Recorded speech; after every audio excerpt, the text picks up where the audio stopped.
Hey, Shabbat Shalom, everybody. How are y'all doing? Good. Have you ever had one of those weeks where everything just went totally right? Me, me neither. So that's sort of how this week was, but that's usually whenever we learn the most.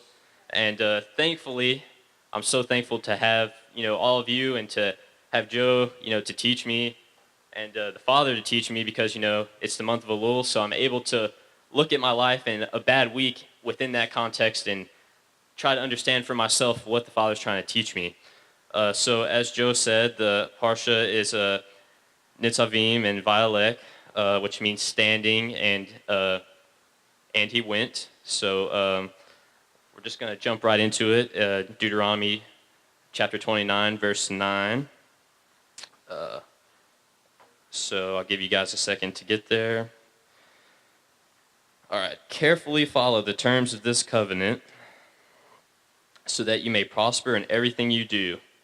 All of you are standing today in the presence of the Lord your God, your leaders and chief men, your elders and officials, and all of the other men of Israel, together with your children and your wives, and the foreigners living in your camps who chop your wood and carry your water. You are standing here in order to enter into a covenant with the Lord your God, a covenant the Lord is making with you this day and sealing with an oath, to confirm you this day as his people, that he may be your God, as he promised you, and as he swore to your fathers Abraham, Isaac, and Jacob. I am making this covenant with its oath, not only with you, who are standing here with us today in the presence of the Lord our God, but also with those who are not here today. All right, so first of all, I just want to talk about, this covenant that we've jumped to, and I know you guys have been reading the parashat. We go over it every week, so I'm just going to kind of refresh, and we're going to go to Deuteronomy 29, the first verse. These are the terms of the covenant that the Lord commanded Moses to make with the Israelites in Moab, besides the covenant he made with them at Horeb. So now we have to talk about what that besides word means, and this is really important for understanding covenant relationship, period.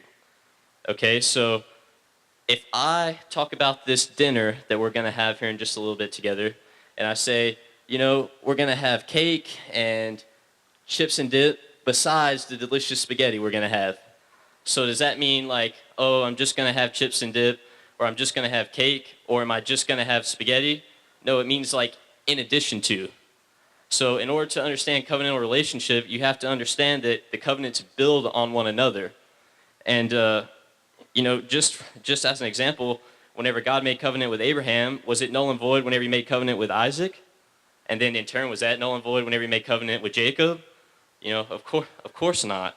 So, it's funny, people think whenever you study a topic like this, that you have to have some revelation from the throne room of God, or you have to do some intense, scholastic study on covenant. You got to go in Strong's, the lexicon, you got to flip through and find it. But really, all you have to do is just read all the covenants and compare them to one another. And you'll see that the language is really similar always. Even in that new covenant that everyone likes to make a huge deal about, the language is exactly the same.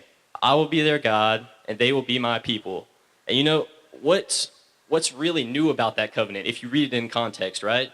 Behold, the days are coming, says the Lord, when I will make a new covenant with the house of Israel and with the house of Judah, not according to the covenant that I made with them in the days when I strengthened their hand and brought them out of the land of Egypt, my covenant which they broke. So again, I know that this doesn't really apply to us in here, but it doesn't say the covenant that I broke to make a new covenant with another set of people, right? There's no replacement going on here. So let's go on and look at this as a complete thought. There's a period there in the English translation, and I know there's no punctuation in Hebrew, so just hear me out. But what he's saying is the covenant that we broke. So then he goes on to say how he's going to fix that. And you see, God is so awesome that he's going to take the Torah that we love, he's going to put it in our mind and in our hearts so we never forget it, and so that we finally understand it for what it was intended. There'll be no debate. It just will be what it is. And then he's going to put it on our heart, which is where everything we do flows from. Our life, it's our blood. So everything we do will be the Torah. That's what's new about it, So anyway, I chased that rabbit down the hole. I told myself I wasn't even going to talk about the prophecy in Jeremiah, but whoops. All right, so let's keep going a little bit. Stopped in verse 15, I think. So let's see. And the Lord said to Moses, this is picking up in verse 16, "You're going to rest with your ancestors, and these people will soon prostitute themselves to foreign gods of the land they are entering. They will forsake me and break the covenant I made with them. And in that day I will become angry with them and forsake them. I will hide my face from them, and they will be destroyed. Many disasters and calamities will come on them, and in that day they will ask, 'Have not these disasters come on us because our God is not with us?' And I will certainly hide my face in that day because of all their wickedness and turning to other gods. Now write down this song and teach it to the Israelites and have them sing it, so that it may be a witness for me against them. When I brought them into the land flowing with milk and honey, the land I promised on an oath to their ancestors, and when they eat to feel..." oh shoot, did I skip way forward? Sorry guys. Yeah. I was like, hold on. Okay, here we go. Sorry. Let me start again. Let's just press the rewind button here. Okay, so I'll pick up in the real verse 16 that I was talking about. "You yourselves know how we lived in Egypt and how we passed through the countries on the way here. You saw among them their detestable images and idols of wood and stone, of silver and gold. Make sure there is no man or woman, clan or tribe among you today whose hearts turn away from the Lord our God to go and worship the gods of those nations. Make sure there is no root among you that produces such bitter poison. When such a person hears the words of this oath, and they invoke a blessing on themselves, saying, 'I will be safe, even though I persist in going my own way,' they will bring disaster on the watered land as well as the dry." That sounds familiar to, the whole, I'm just an old sinner saved by grace, but it's okay. I'll just keep sinning, and then I'll repent and all be good. Or that's just the same argument as the God knows my heart thing. And in some translations it says that's like adding drunkenness to being thirsty. So whenever you make an excuse like that and say like, "Oh, it's cool, I know I'm a sinner and I'll just keep sinning," God's like, "Go home, you're drunk. Think about your life."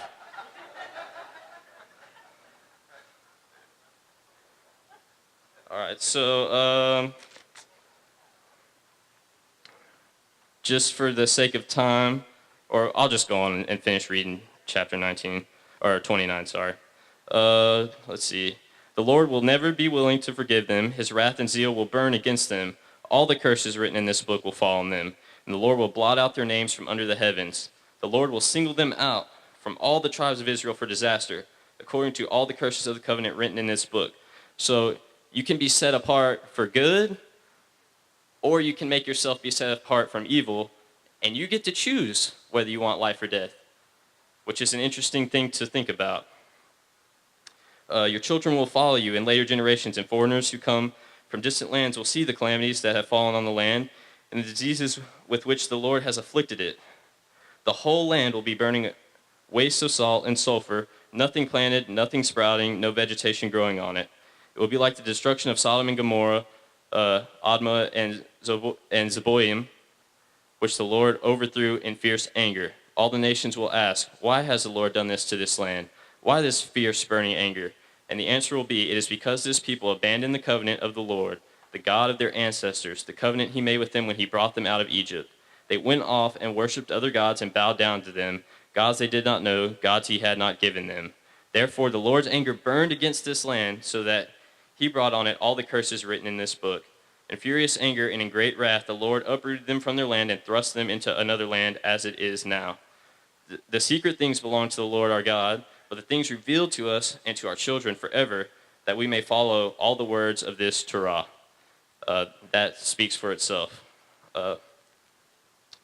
And picking up chapter 30, "When all these blessings and curses I've set before you come on you, and you take them to heart, wherever the Lord your God disperses you among the nations, and when you and your children return to the Lord your God and obey him with all your heart and with all your soul, according to everything I command you today," so whenever you return, you shuv, as Miss Janice taught us a couple weeks ago. Whenever you turn back, this is so good for this month, which isn't a coincidence, of course.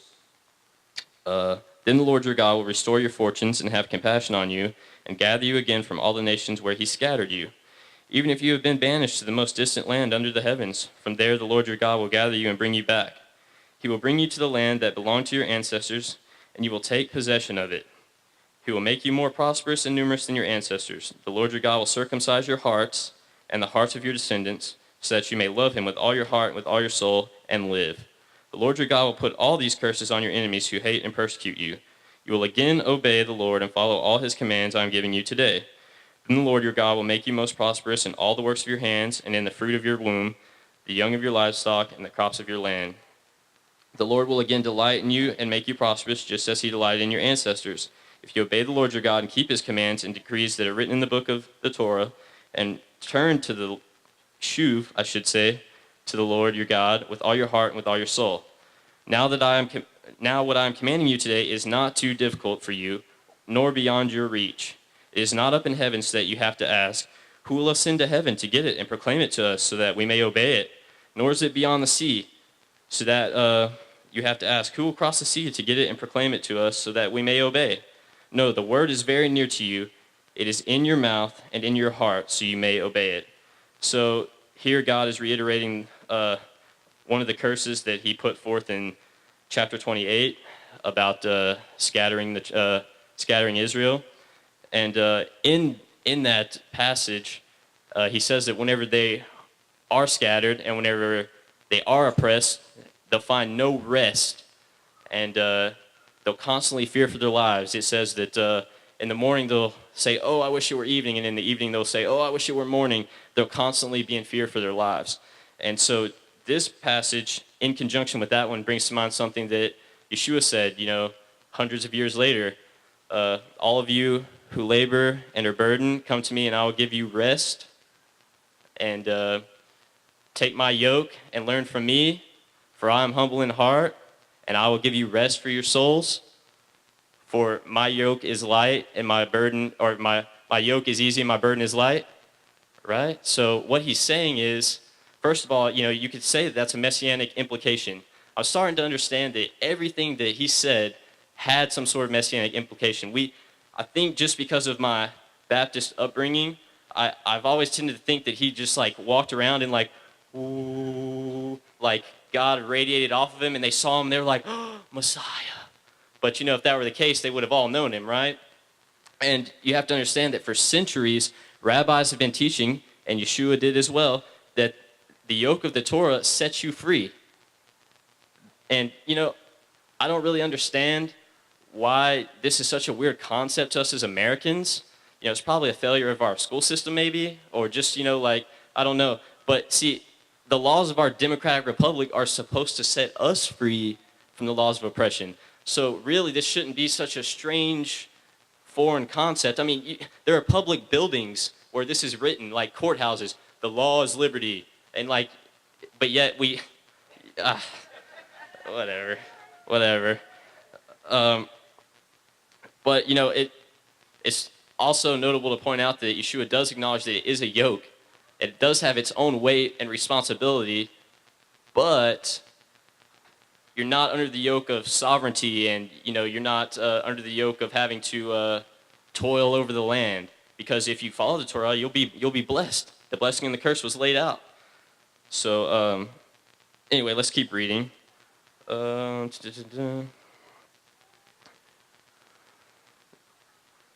See, I set before you today life and prosperity, death and destruction. For I command you today to love the Lord your God, to walk in obedience to him, and to keep his commands, decrees, and laws. Then you will live and increase, and the Lord your God will bless you in the land you are entering to possess. But if your heart turns away and you are not obedient, if you are drawn away to bow down to other gods and worship them, I declare to you this day you will certainly be destroyed. You will not live long in the land you are crossing the Jordan to enter and possess. This day I call the heavens and the earth as witnesses against you, that I have set before you life and death, blessing and curses. Now, choose life so that you and your children may live. That's such an interesting way. God wants you to choose life, so do it. So let's see. Now choose life so that you and your children may live, and that you may love the Lord your God. Listen to his voice and hold fast to him. For the Lord is your life, and he will give you many years in the land he swore to give to your fathers, Abraham, Isaac, and Jacob. And then now starting in 31, then Moses set out and spoke these words to all Israel. I am now 120 years old, and I am no longer able to lead you, or come in and go out. Is that probably a better translation there? The Lord has said to me, you shall not cross the Jordan. The Lord your God himself will cross over ahead of you. He will destroy these nations before you, and you will take possession of their land. Joshua also will cross over ahead of you, and the Lord said, as the Lord said, and the Lord will do to them what he did to Sihon and Og, the kings of the Amorites, whom he destroyed, along with their land. The Lord will deliver them to you, and you must do to them all that I have commanded you. Be strong and courageous. Do not be afraid or terrified because of them, for the Lord your God goes with you. He will never leave you nor forsake you. Then Moses summoned Joshua and said to him in the presence of all Israel, be strong and courageous, for you must go with this people in the land that the Lord swore to their ancestors to give to them, and you must divide it among them as their inheritance. The Lord himself goes before you and will be with you. He will never leave you nor forsake you. Do not be afraid. Do not be discouraged. So Moses wrote down this law and gave it to the Levites, who carried it in the ark of the covenant of the Lord, and to all the elders of Israel. Then Moses commanded them, at the end of every 7 years, in the year of release, during the feast of Sukkot, and again, here we have an interesting parallel to the law and liberty. So in the year of release, in the year of Jubilee, sorry, I was drawing a blank there, that's whenever slaves are set free, whenever debts are forgiven, and it's in that year that you read the law. So here we have liberty and law, again, parallel together in the same place. Let's see, sorry.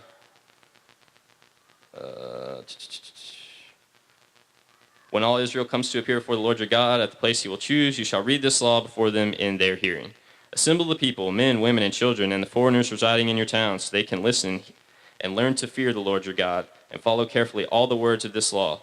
Their children who do not know this law must hear it and learn to fear the Lord your God as long as you live in the land you are crossing the Jordan to possess. The Lord said to Moses, now the day of your death is near. Call Joshua and present yourselves at the tent of meeting, where I will commission him. So Moses and Joshua came and presented themselves at the tent of meeting. Then the Lord appeared at the tent in a pillar of cloud, and the cloud stood over the entrance to the tent. And the Lord said to Moses, you are going to rest with your ancestors, and these people will soon prostitute themselves to foreign gods of the land they are entering. They will forsake me and break the covenant I made with them. And in that day I will become angry with them and forsake them. I will hide my face from them, and they will be destroyed. Many disasters and calamities will come on them. And in that day they will ask, have not these disasters come on us because our God is not with us? And I will certainly hide my face in that day because of all their wickedness in turning to other gods. Now write down this song and teach it to the Israelites, and have them sing it, so that it may be a witness for me against them. When I have brought them into the land flowing with milk and honey, the land I promised on oath to their ancestors, and when they eat their fill and thrive, they will return to other gods and worship them, or they will turn to other gods and worship them, rejecting me and breaking my covenant. And when my disasters and calamities come on them, this song will testify against them, because it will not be forgotten by their descendants. I know what they are disposed to. Even before I bring them into the land, I promised them on oath. So Moses wrote down this song in that day and taught it to the Israelites. And the Lord gave this command to Joshua, son of Nun. Be strong and courageous, for you will bring the Israelites into the land I promised them on oath, and I myself will be with you.